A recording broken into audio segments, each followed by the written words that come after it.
Now at 6 o'clock, the BBC News with Sophie Rayworth. Tonight at 6, dealing with the fallout. EU leaders in emergency talks tonight as President Trump heads back across the Atlantic after his two-day visit.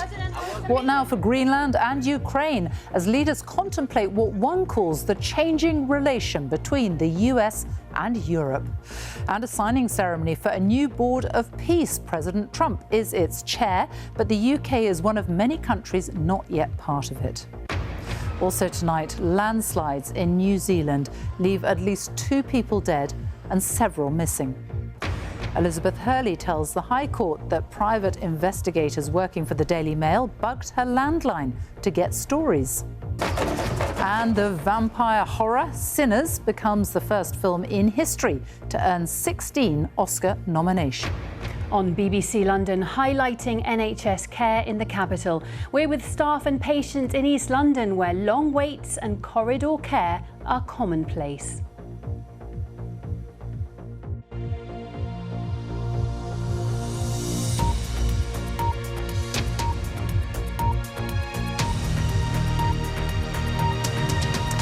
Good evening and welcome to the BBC News at 6. President Trump is flying back across the Atlantic tonight as EU leaders sit down for emergency talks in the aftermath of the president's turbulent two-day visit.